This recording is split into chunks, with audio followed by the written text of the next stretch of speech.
E eu estive apresentando, né, um recado rápido que eu fiz essa semana, a metáfora do cadeado, né, que simbolizava metaforicamente, né, os nossos cadeados existenciais, aquilo tudo que está preso, amarrado dentro de nós, né, dentro das nossas consciências, dentro dos nossos, aliás, da nossa inconsciência, nossos subconscientes, tem tudo guardado, aquela famosa caixa preta, né, do Freud, do Lacan, e mostrei que a chave para abrir esses cadeados existenciais que nos perturbam tanto é, de fato, a arte. Né?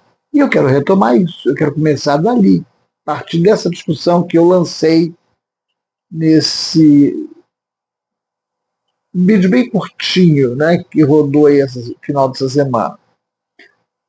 E olha, gente, esse é o papel da arte mesmo. Mas eu fico pensando o seguinte, quando a gente trabalha aqui, desde que eu comecei em junho do ano passado, com este canal no YouTube, na Esteira da Arte, que eu venho discutindo isso enfaticamente. Né? Eu tenho reforçado muito essa questão. Que a arte, ela na verdade tem que ser pensada numa arte para todos. A arte não é uma arte de um grupo determinado, ela não é uma arte de um nicho, né? De um petit comité, como a gente tem percebido que na verdade ela tem vindo sendo bastante tempo. E eu sempre cito como divisor de águas disso tudo, né, porque a arte antes disso também ela tinha uma outra feição, né, eu sempre cito o Renascimento. O Renascimento, que é um momento tão endeusado, né, por toda a história da arte ocidental, como assim, né, aquele momento apoteótico da arte, né, que gerou as figuras tão famosas como Leonardo da Vinci, Miguel Ângelo, Tiziano, nessa turma toda. Mas exatamente ali no Renascimento, junto com toda essa turma que a gente citou e muito mais gente ainda, né, que aconteceu uma divisão, eu insisto nisso, né? E tenho que insistir muito, porque a gente tem que recuperar essa arte, né, que eu acho que se perdeu ali.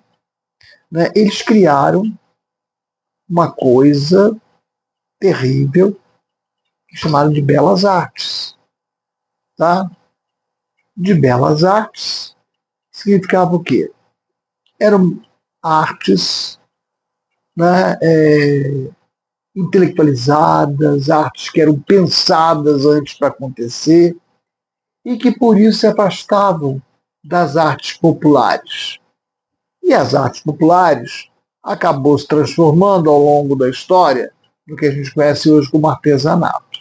Então, o que o Renascimento fez foi criar uma pirâmide em que no alto dessa pirâmide colocou as belas artes, que era pintura, escultura, né? A própria arquitetura, que já estava embutida aí há muito tempo, como artes que estão vinculadas à razão, ao pensamento, quer dizer, se ajustando àquele momento, que era um momento de grandes revoluções científicas, né, que estavam aí fazendo descobertas importantes, como saindo do geocentrismo para o heliocentrismo, né, percebendo que nós vivemos um sistema solar, que a Terra não está no centro de nada, que ela circula em volta do Sol. O Sol é o centro desse sistema. Né? Então, sem dúvida nenhuma, foi uma das grandes fraturas do narcisismo humano, né? A gente acreditar que a gente é o centro de tudo. Né? Mas vejam bem, quando fazem isso, eles tiram a possibilidade de que o povo possa ter acesso à arte. Que a arte mesmo não pertence ao povo mais. Né? Foi para a mão dessa elite. E na mão dessa elite ficou, aliás, está até hoje, a boa parte dela. Não podemos esquecer isso. Né? O que nós percebemos é que, inclusive será reforçado, até religiosamente falando, porque o que eles diziam, em todas as letras, maior clareza, de que ser artista era um dom divino. Deus, na verdade, indicava, né, ele ungia aquelas cabeças poderosas e queriam pensar a arte. Iam ter essa capacidade de criar como ele, como Deus.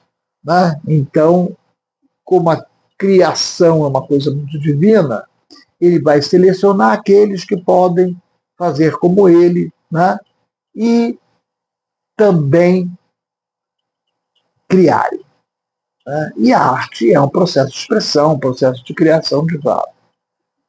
Vejam, tem algumas coisas curiosas, eu sempre discuti muito isso em minhas turmas, quando trabalhamos arte, né?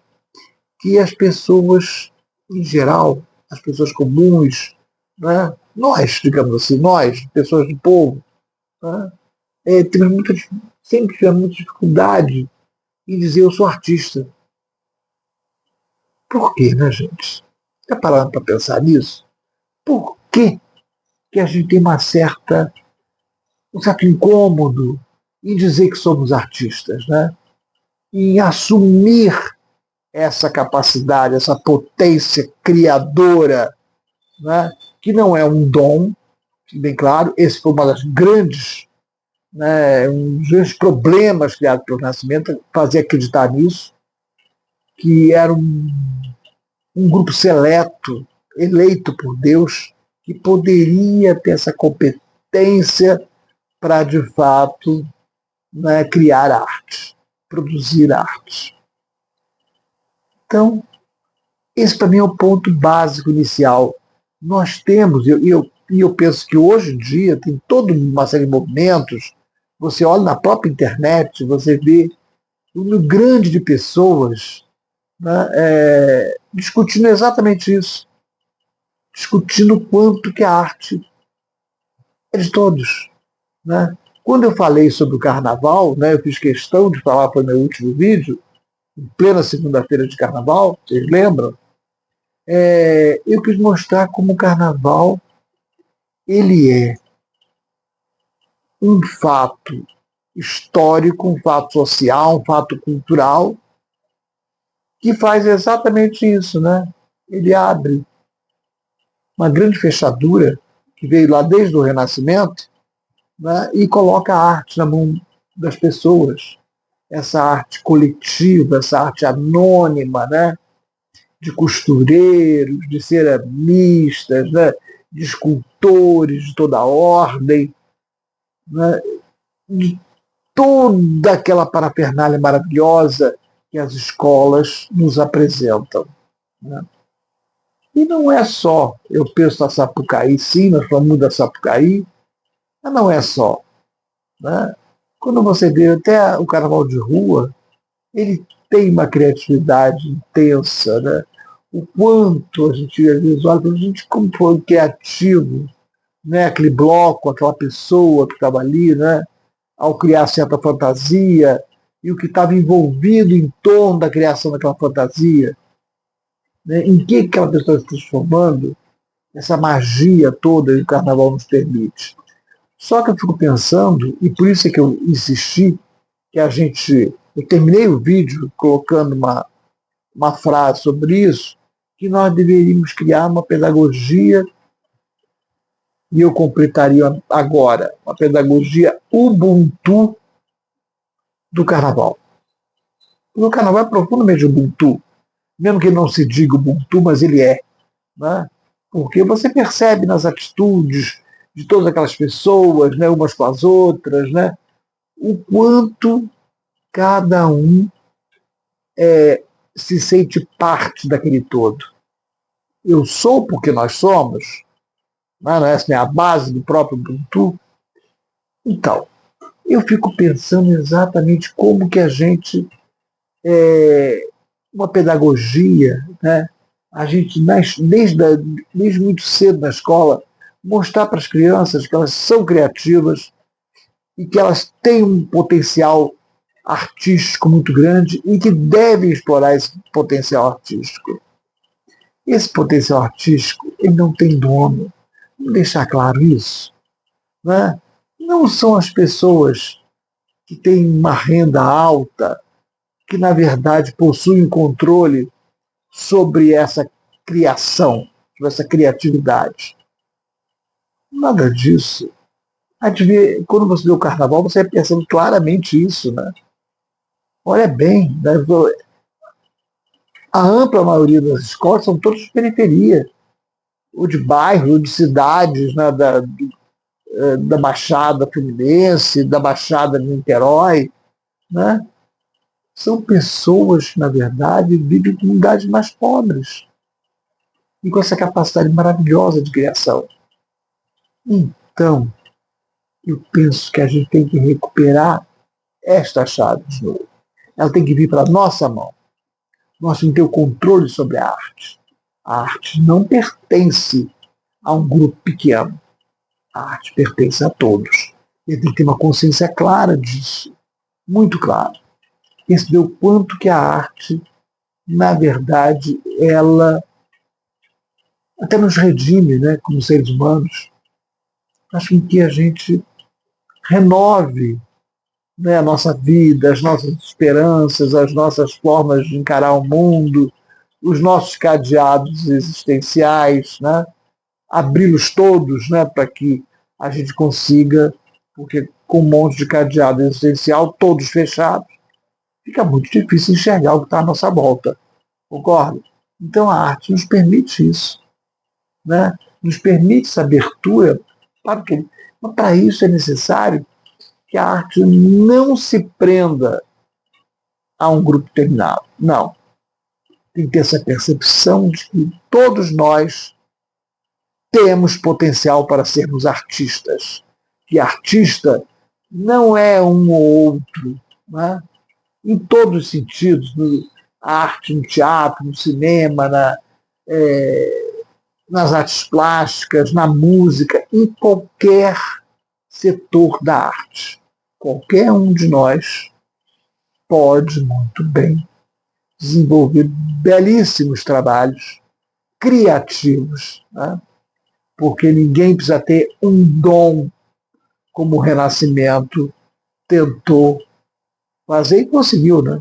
Tentou fazer e conseguiu por muito tempo. Se você olhar até hoje, eu penso que esse fantasma renascentista ainda sai de trás das portas para nos assustar. Né? E é nosso trabalho, até quando a gente começa a fazer, e esse é um outro dado importante para a gente pensar, quando a gente começa a fazer esse trabalho, quando eu falo do Ubuntu, né, e eu penso também em toda a questão indígena, né, das nossas nações indígenas, que também permeia muito esse espaço do Ubuntu, né, essa coisa do compartilhamento, essa coisa das pessoas se perceberem como um coletivo, né, quando você vê a arte das nações indígenas, das nações africanas, e quando olhamos, inclusive, a Sapucaí, ela é um misto disso, né? O quanto os artistas do carnaval se apropriam das artes, da influência das artes indígenas e africanas. Né? Porque essa é uma forma que a gente tem de escapar, né, desse fantasma do renascimento que eu acabei de falar. Né? É exatamente no fugir da questão eurocêntrica. Né? Então a gente, quando puxa um afrocentrismo, né, ou, na verdade, quando puxa também a cultura das nações indígenas para o centro, nós estamos tentando ter alternativas, né, para que a chave, que é essa arte, venha para a nossa mão de volta. Né? A gente não fique dependente apenas dos conceitos estéticos, dos conceitos artísticos que foram gerados a partir da Europa. Quando eu falo isso, também não tem, eu sou sincero sempre nessa hora, né? Não tem nenhuma discriminação com relação à arte europeia. A gente sempre aproveitou muito dela e tal, né? E ela mesma foi uma insubordinada com relação aos seus próprios padrões. Quando você vê as vanguardas do século XX, quando você vê a arte contemporânea hoje em toda a Europa, em todo o mundo, né, ela já não é mais a mesma. Ela não tem compromisso nenhum mais com aquele renascimento. Ela já afastou esse fantasma há muito tempo. Preste atenção nisso. Né? Por que, que nós, aqui, até hoje, ainda ficamos assustados com o fantasma do renascimento, quando os próprios europeus já há bastante tempo afugentaram esse fantasma? A arte europeia contemporânea, ela não tem, se você olhar ela de perto, ela não tem mais nenhuma menção disso, né?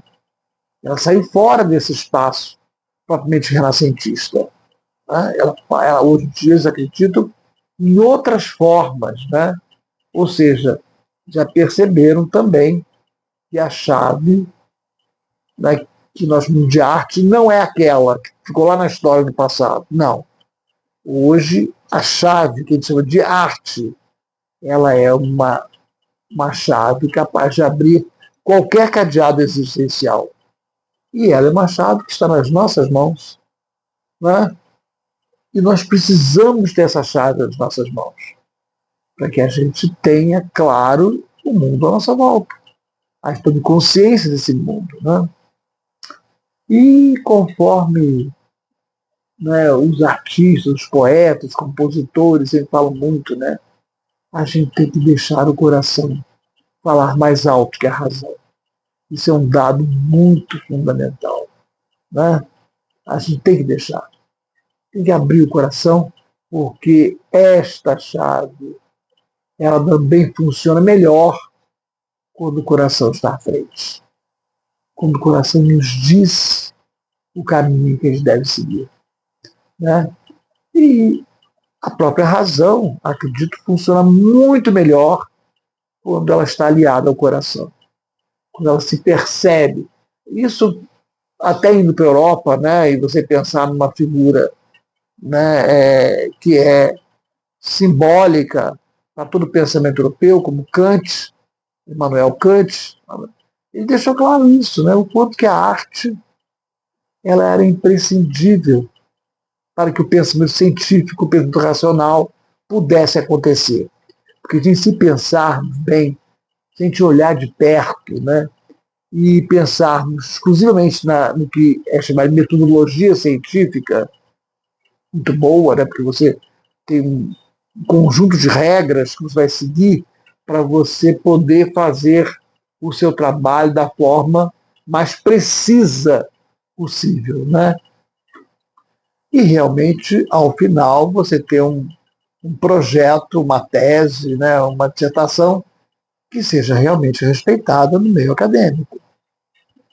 Mas o Kant deixava claro, né, que se você não tiver, né, a arte, não tiver o coração ali, você corre o risco de ficar aprisionado nessa mesma metodologia. Né, o que faz você pensar além daqueles limites que a metodologia, no fundo, te impõe, é você pensar com arte. É você ter essa chave. Né? Ela é capaz de abrir não apenas os cadeados existenciais, mas abre todos os outros cadeados, até os racionais também, até a própria razão, ela consegue abrir de uma forma muito melhor quando você tem a arte junto de você. Então, gente, ter essa chave na mão, ter a arte com a gente, é muito importante, em todos os sentidos. Seja que caminho você queira percorrer. Ficou claro? E eu espero que a gente tenha aproveitado bem isso aqui e que a gente perceba isso, tenhamos como uma meta, né, nossa, né, fazer com que a arte cada dia seja mais nossa. Não falo mais nossa, mais de todas as pessoas. Né? Daí porque eu propus essa pedagogia Ubuntu do carnaval. A gente estudar o carnaval o ano inteiro. Né? O ano inteiro estudar o carnaval. Aí tem muito mais a aprender com o carnaval do que a gente possa imaginar. Entendido? Então, até nosso próximo encontro. Um grande beijo em todos.